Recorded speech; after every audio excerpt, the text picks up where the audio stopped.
जय मां दुर्गा। श्री दुर्गा सप्तशती, द्वितीय अध्याय। देवताओं के तेज से देवी का प्रादुर्भाव और महिषासुर की सेना का वध। ओम। मध्यम चरित्र के विष्णु ऋषि, महालक्ष्मी देवता, उष्णिक छंद, शाकंभरी शक्ति, दुर्गा बीज, वायु तत्व और यजुर्वेद स्वरूप हैं। श्री महालक्ष्मी की प्रसन्नता के लिए मध्यम चरित्र के पाठ में इसका विनियोग है।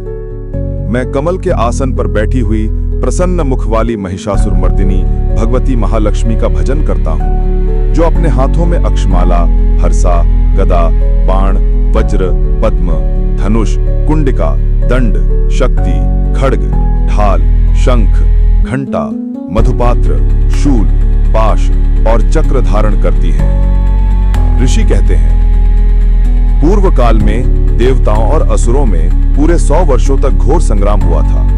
उसमें असुरों का स्वामी महिषासुर था और देवताओं के नायक इंद्र थे। उस युद्ध में देवताओं की सेना महाबली असुरों से परास्त हो गई। संपूर्ण देवताओं को जीतकर महिषासुर इंद्र बन बैठा। तब पराजित देवता प्रजापति ब्रह्मा जी को आगे करके उस स्थान पर गए जहां भगवान शंकर और विष्णु विराजमान थे। देवताओं ने महिषासुर के पराक्रम तथा अपनी पराजय का यथावत वृत्तांत उन दोनों देवेश्वरों से विस्तार पूर्वक कह सुनाया। वे बोले, भगवान, महिषासुर सूर्य, इंद्र, अग्नि, वायु, चंद्रमा, यम, वरुण तथा अन्य देवताओं के भी अधिकार छीनकर स्वयं ही सबका अधिष्ठाता बना बैठा है। उस दुरात्मा महिष ने समस्त देवताओं को स्वर्ग से निकाल दिया है। अब वे मनुष्यों की भांति पृथ्वी पर विचरते हैं। दैत्यों की ये सारी करतूत हमने आप लोगों से कह सुनाई। अब हम आप ही की शरण में आए हैं। उसके वध का कोई उपाय सोचिए। इस प्रकार देवताओं के वचन सुनकर भगवान विष्णु और शिव ने दैत्यों पर बड़ा क्रोध किया। उनकी भौहें तन गई और मुंह टेढ़ा हो गया। तब अत्यंत कोप में भरे हुए चक्रपाणी श्री विष्णु के मुख से एक महान तेज प्रकट हुआ। इसी प्रकार ब्रह्मा, शंकर तथा इंद्र आदि अन्यान्य देवताओं के शरीर से भी बड़ा भारी तेज निकला। वो सब मिलकर एक हो गया। महान तेज का वो पुंज जाज्वल्यमान पर्वत सा जान पड़ा। देवताओं ने देखा, वहां उसकी ज्वालाएं संपूर्ण दिशाओं में व्याप्त हो रही थीं। संपूर्ण देवताओं के शरीर से प्रकट हुए उस तेज की कहीं तुलना नहीं थी। एकत्रित होने पर वो एक नारी के रूप में परिणत हो गया और अपने प्रकाश से तीनों लोकों में व्याप्त जान पड़ा। भगवान शंकर का जो तेज था, उससे उस देवी का मुख प्रकट हुआ। यमराज के तेज से उसके सिर में बाल निकल आए। श्री विष्णु भगवान के तेज से उसकी भुजाएं उत्पन्न हुई। चंद्रमा के तेज से दोनों स्तनों का और इंद्र के तेज से मध्य भाग यानी कटि प्रदेश का प्रादुर्भाव हुआ। वरुण के तेज से जंघा और पिंडली तथा पृथ्वी के तेज से नितंब भाग प्रकट हुआ। ब्रह्मा के तेज से दोनों चरण और सूर्य के तेज से उसकी अंगुलियां हुईं। वसुओं के तेज से हाथों की अंगुलियां और कुबेर के तेज से नासिका प्रकट हुई। उस देवी के दांत प्रजापति के तेज से और तीनों नेत्र अग्नि के तेज से प्रकट हुए थे। उसकी भौहें संध्या के और कान वायु के तेज से उत्पन्न हुए थे। इसी प्रकार अन्यान्य देवताओं के तेज से भी उस कल्याणमय देवी का आविर्भाव हुआ। तदनंतर समस्त देवताओं के तेज पुंज से प्रकट हुई देवी को देखकर महिषासुर से सताए हुए देवता बहुत प्रसन्न हुए। पिनाकधारी भगवान शंकर ने अपने शूल से एक शूल निकालकर उन्हें दिया। फिर भगवान विष्णु ने भी अपने चक्र से चक्र उत्पन्न करके भगवती को अर्पण किया। वरुण ने भी शंख भेंट किया। अग्नि ने उन्हें शक्ति दी और वायु ने धनुष और बाण से भरे हुए 2 तरकश प्रदान किए। सहस्त्र नेत्रों वाले देवराज इंद्र ने अपने वज्र से वज्र उत्पन्न करके दिया और ऐरावत हाथी से उतारकर एक घंटा भी प्रदान किया। यमराज ने काल दंड से दंड, वरुण ने पाश, प्रजापति ने एक फटिकाक्ष की माला तथा ब्रह्मा जी ने कमंडलू भेंट किया। सूर्य ने देवी के समस्त रोमकूपों में अपनी किरणों का तेज भर दिया। काल ने उन्हें चमकती हुई ढाल और तलवार दी। क्षीर समुद्र ने उज्जवल हार तथा कभी जीर्ण न होने वाले 2 दिव्य वस्त्र भेंट किए। साथ ही उन्होंने दिव्य चूड़ामणि, 2 कुंडल, कड़े, उज्जवल अर्धचंद्र, सब बाहुओं के लिए केयूर, दोनों चरणों के लिए निर्मल नूपुर, गले की सुंदर हंसली और सब अंगुलियों में पहनने के लिए रत्नों की बनी अंगूठियां भी दी। विश्वकर्मा ने उन्हें अत्यंत निर्मल फरसा भेंट किया। साथ ही अनेक प्रकार के अस्त्र और अभेद्य कवच दिए। इनके सिवा मस्तक और वक्षस्थल पर धारण करने के लिए कभी ना कुमलाने वाले कमलों की मालाएं दी। जलधि ने उन्हें सुंदर कमल का फूल भेंट किया। हिमालय ने सवारी के लिए सिंह तथा भांति भांति के रत्न समर्पित किए। धनाध्यक्ष कुबेर ने मधु से भरा पान पात्र दिया और संपूर्ण नागों के राजा शेष, जो इस पृथ्वी को धारण करते हैं, उन्होंने उन्हें बहुमूल्य मणियों से विभूषित नागहार भेंट किया।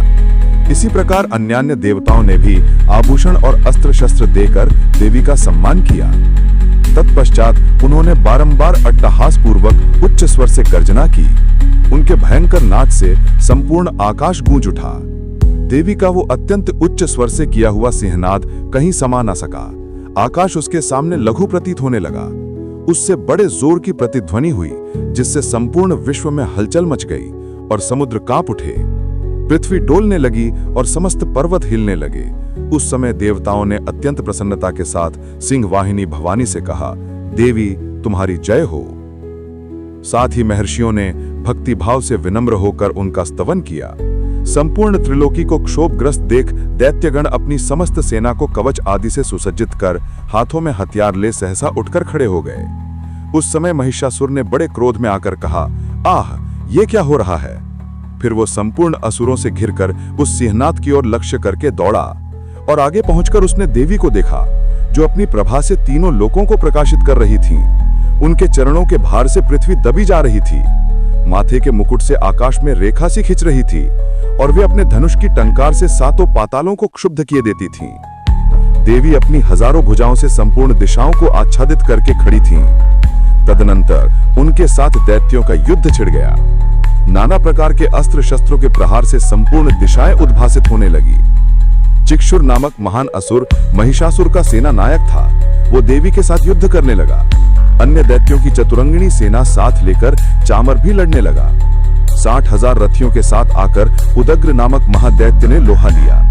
1 करोड़ रथियों को साथ लेकर महाहनु नामक दैत्य युद्ध करने लगा। जिसके रोएं तलवार के समान तीखे थे, वो असीलोमा नामक महादैत्य 5 करोड़ रथी सैनिकों के सहित युद्ध में आ डटा। 60 लाख रथियों से घिरा हुआ बाष्कल नामक दैत्य भी उस युद्ध भूमि में लड़ने लगा। परिवारित नामक राक्षस हाथी सवार और घुड़सवारों के अनेक दलों के साथ 1 करोड़ रथियों की सेना लेकर युद्ध करने लगा। विडाल नामक दैत्य 5 अरब रथियों से घिरकर लोहा लेने लगा। इनके अतिरिक्त और भी हजारों महादैत्य रथ, हाथी और घोड़ों की सेना साथ लेकर वहां देवी के साथ युद्ध करने लगे। स्वयं महिषासुर उस रणभूमि में कोटि कोटि सहस्त्र रथ, हाथी और घोड़ों की सेना से घिरा हुआ खड़ा था। वे दैत्य देवी के साथ तोमर, भिंडीपाल, शक्ति, मूसल, खड्ग, परशु और पट्टिश आदि अस्त्र शस्त्रों का प्रहार करते हुए युद्ध कर रहे थे। कुछ दैत्यों ने उन पर शक्ति का प्रहार किया, कुछ लोगों ने पाश फेंके तथा कुछ दूसरे दैत्यों ने खड्ग प्रहार करके देवी को मार डालने का उद्योग किया। देवी ने भी क्रोध में भरकर खेल खेल में ही अपने अस्त्र शस्त्रों की वर्षा करके दैत्यों के वे समस्त अस्त्र शस्त्र काट डाले। उनके मुख पर परिश्रम या थकावट का रंच मात्र भी चिन्ह नहीं था। देवता और ऋषि उनकी स्तुति करते थे और वे भगवती परमेश्वरी दैत्यों के शरीरों पर अस्त्र शस्त्रों की वर्षा करती रहीं। देवी का वाहन सिंह भी क्रोध में भरकर गर्दन के बालों को हिला हिलाकर जोर जोर से गर्जना करते हुए दैत्यों के शरीरों से मानो उनके प्राण चुने लेता था।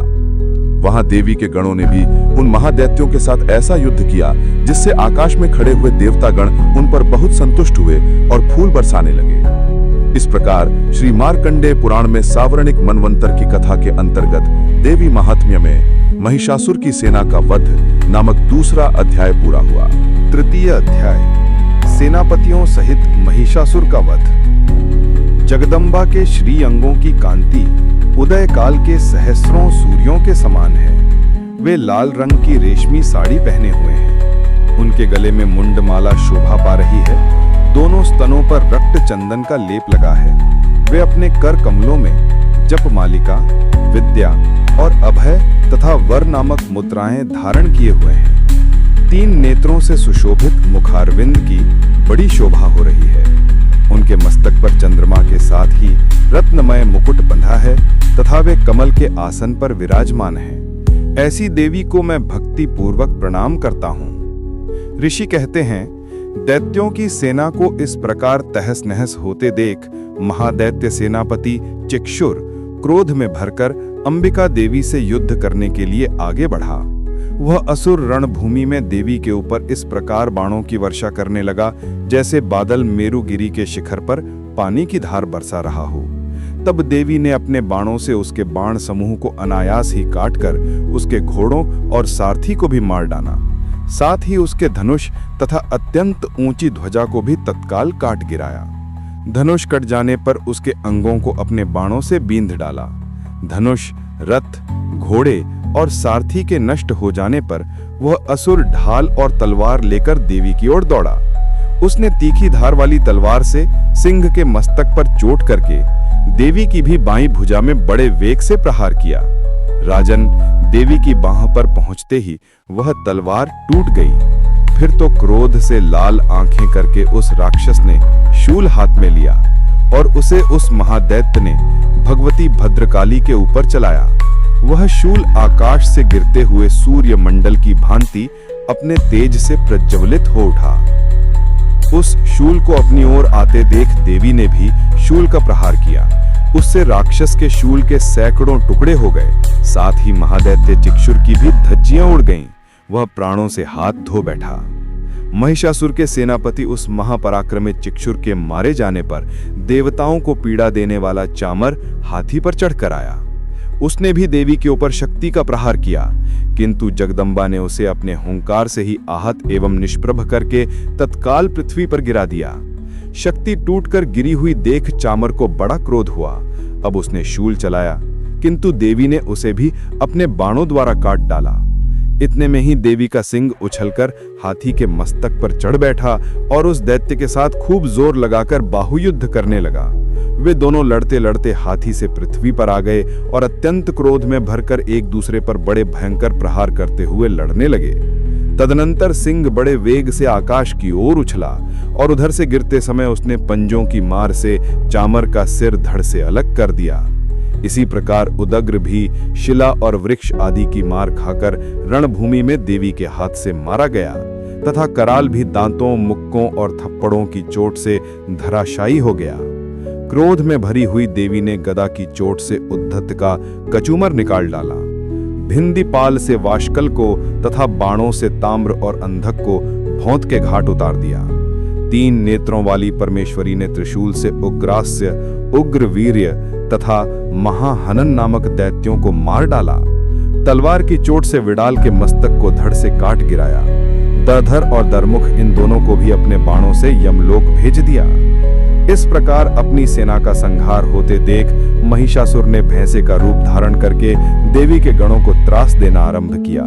किन्हीं को थूथुन से मारकर, किन्हीं के ऊपर खुरों का प्रहार करके, किन्हीं किन्हीं को पूंछ से चोट पहुंचाकर, कुछ गणों को सिंहों से विदीर्ण करके, कुछ गणों को वेग से, किन्हीं को सिंहनाद से, कुछ को चक्कर देकर और कितनों को निश्वास वायु के झोंके से धराशायी कर दिया।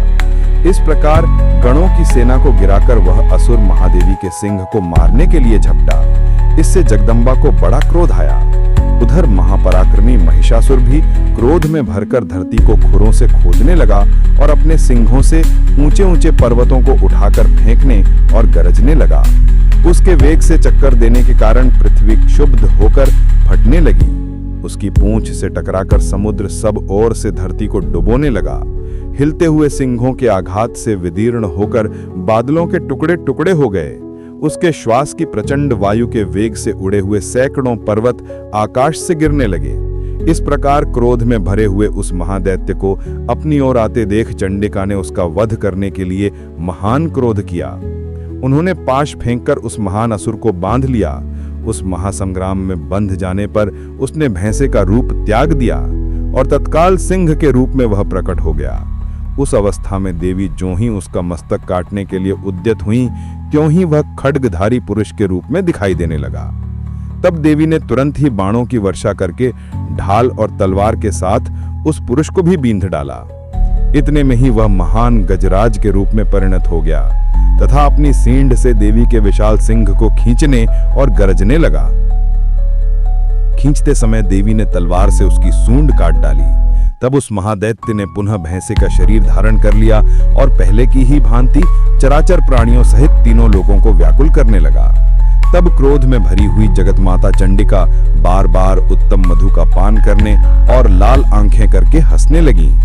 उधर वह बल और पराक्रम के मद से उन्मत्त हुआ राक्षस गरजने लगा और अपने सींगों से चंडी के ऊपर पर्वतों को फेंकने लगा।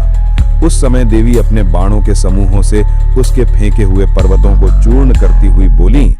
बोलते समय उनका मुख मधु के मध्य से लाल हो रहा था और वाणी लड़खड़ा रही थी। देवी ने कहा, ओ मूढ़, मैं जब तक मधु पीती हूं तब तक तू क्षण भर के लिए खूब गरज ले। मेरे हाथ से यहीं तेरी मृत्यु हो जाने पर अब शीघ्र ही देवता भी गर्जना करेंगे। ऋषि कहते हैं, यूं कहकर देवी उछलीं और उस महादैत्य के ऊपर चढ़ गईं। फिर अपने पैर से उसे दबाकर उन्होंने शूल से उसके कंठ में आघात किया। उनके पैर से दबे होने पर भी महिषासुर अपने मुख से अभी आधे शरीर से ही बाहर निकलने पाया था कि देवी ने अपने प्रभाव से उसे रोक दिया। आधा निकला होने पर भी वह महादैत्य देवी से युद्ध करने लगा। तब देवी ने बहुत बड़ी तलवार से उसका मस्तक काट गिराया। फिर तो हाहाकार करती हुई दैत्यों की सारी सेना भाग गई तथा संपूर्ण देवता अत्यंत प्रसन्न हो गए। देवताओं ने दिव्य महर्षियों के साथ दुर्गा देवी का स्तवन किया। गंधर्व राज गाने लगे और अप्सराएं नृत्य करने लगीं। इस प्रकार श्री मार्कंडेय पुराण में सावर्णिक मनवांतर की कथा के अंतर्गत देवी महात्म्य में महिषासुर वध नामक तीसरा